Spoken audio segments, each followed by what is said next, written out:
परमेश्वर ने बहुत सारी आशीषों को दी, पवित्र आत्मा आपके जीवन में बहुत सारे दाखिल करे। उत्पत्ति 1 अध्याय 25। परमेश्वर ने पृथ्वी के जाति जाति के वन पशुओं को और जाति जाति के घरेलू पशुओं को और जाति जाति के भूमि पर सब रेंगने वाले जंतुओं को बनाया। परमेश्वर ने देखा कि अच्छा है। परमेश्वर की सृष्टि और उद्देश्य। परमेश्वर पृथ्वी और वन पशुओं, घरेलू पशुओं और रेंगने वाले जंतुओं का सृजन किया। इन सभी का सृजन परमेश्वर के विशाल उद्देश्य और संतुलन का हिस्सा था। परमेश्वर ने पृथ्वी के हर हिस्से के लिए उपयुक्त प्राणी बनाए। वन में रहने वाले पशु, खेत में काम आने वाले घरेलू पशु और पृथ्वी के नीचे रेंगने वाले जंतु, सबकी अपनी भूमिका और उद्देश्य है। यह हमें यह सिखाता है कि परमेश्वर ने अपनी सृष्टि को युक्तता और संतुलन से भर दिया है। हर जीव चाहे बड़ा हो या छोटा हो, एक विशेष कार्य करता है। हमें भी अपने समझना चाहिए कि हमारे जीवन में विविधता और संतुलन का होना आवश्यक है और हम भी सभी का अपना विशेष उद्देश्य है। 1 कुरिन्थियों अध्याय 12 लेकिन परमेश्वर ने जिस तरह से शरीर के अंगों को रखा है, उसी तरीके से उसके प्रत्येक अंग को अपनी इच्छा के अनुसार रखा है। परमेश्वर कार्य और उसकी संतुष्टि। इस वचन में हम यह भी पढ़ते हैं कि परमेश्वर ने देखा कि अच्छा है। परमेश्वर का प्रत्येक कार्य अच्छा है और पूर्ण होता है। जबकि उसने सृष्टि में इन हिस्सों को बनाया तो उसने यह सुनिश्चित किया कि सभी चीजें अपने स्थान पर सही ढंग से काम कर रही हो। परमेश्वर का काम अपूर्ण नहीं होता, वह अपने कार्य में पूर्णता लाता है। जब परमेश्वर हमें अपने जीवन में किसी कार्य को करने के लिए बुलाता है तो हमें यह विश्वास रखना चाहिए कि परमेश्वर ने हमें इस कार्य को पूरी रीति से करने की क्षमता दी है। परमेश्वर का कार्य पूरी तरह से संतुलन होता है। हमें भी अपने जीवन में संतुलन बनाए रखना चाहिए और यह समझना चाहिए कि हर कार्य का अपना उद्देश्य और महत्व होता है। मत्ती 5 अध्याय 48। इसलिए तुम परिपूर्ण बनो जैसे तुम्हारा स्वर्गीय पिता परिपूर्ण है। पृथ्वी पर जीवन का संतुलन। परमेश्वर ने विभिन्न प्रकार के प्राणियों को बनाया और यह सब सृष्टि के संतुलन में योगदान देते हैं।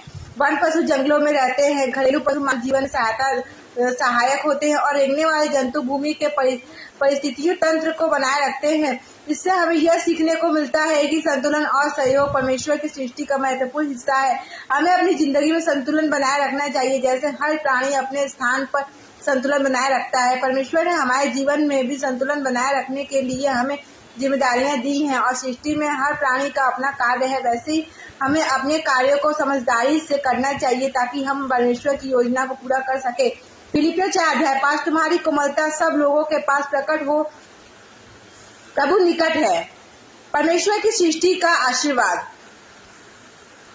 परमेश्वर ने पृथ्वी पर सभी प्राणियों को आशीर्वाद दिया। यह आशीर्वाद उनके अस्तित्व का हिस्सा था जो परमेश्वर ने उन्हें दिया। जैसे हम अपने कार्यों में आशीर्वाद प्राप्त करते हैं वैसे ही वे प्राणी भी परमेश्वर के आशीर्वाद का हिस्सा है।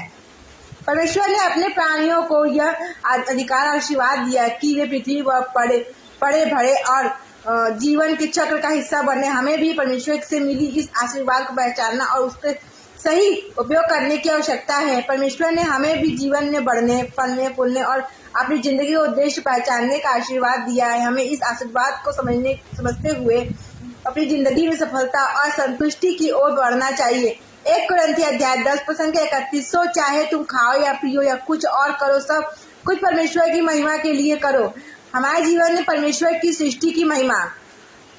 जब परमेश्वर ने इन पृथ्वी पर इन सभी प्राणियों को सृजन किया तो वह चाहता था कि हम उसकी सृष्टि की महिमा को समझे और उसकी सराहना करें। यह सृष्टि केवल जीवन के लिए नहीं बल्कि परमेश्वर के महान कार्य की प्रशंसा के लिए भी है। हमें परमेश्वर की सृष्टि को देखकर उसके महान कार्य को समझ सकते हैं और उसे धन्यवाद दे सकते हैं। परमेश्वर ने हमें भी इस सृष्टि के हिस्से के रूप में आशीर्वाद दिया ताकि हम उसकी महिमा बढ़ाएं। हमें अपने जीवन में आध्यात्मिक सृष्टि के देखना चाहिए ताकि हम परमेश्वर की सृष्टि को पहचान सके और उसकी महिमा के लिए कार्य कर सके। रोमियो 1 अध्याय 20। क्योंकि उसकी अदृश्य बातें अर्थात उसकी शक्ति और परमेश्वर संसार की सृष्टि से भी स्पष्ट है, इसलिए वे निर्धार है।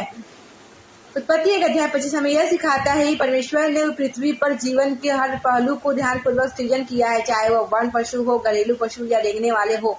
सभी का वो एक विशेष उद्देश्य है। परमेश्वर की सृष्टि में संतुलन और उद्देश्य और हम भी अपनी जिंदगी में इसी संतुलन को बनाए रखने के लिए बुलाए गए हैं। संतुलन और उद्देश्य। परमेश्वर के हर प्राणी को एक निश्चित कार्य का और उद्देश्य दिया है। आशीर्वाद और वृद्धि जैसे इस प्राणियों को आशीर्वाद दिया गया है वैसे ही हमें भी परमेश्वर ने आशीर्वाद प्राप्त हुआ है ताकि हम अपनी जिंदगी में बढ़ सके। पृथ्वी परमेश्वर की महिमा, हमें परमेश्वर की सृष्टि को देखकर उसकी महिमा को पहचानना और उसे धन्यवाद देने की आवश्यकता है। आइए हम सभी प्रार्थना करते हैं। हे परमेश्वर, तूने अपनी सृष्टि को संतुलन और उद्देश्य से भरा है। हमें यह समझने की शक्ति दे कि हमारे जीवन में भी संतुलन और उद्देश्य होना चाहिए। हमें अपनी जिंदगी में तेरे आशीर्वाद का सही उपयोग करने की समझ दे ताकि हम तेरी महिमा कर सके। आमीन। परमेश्वर आप सभी को बहुत आशीष दे।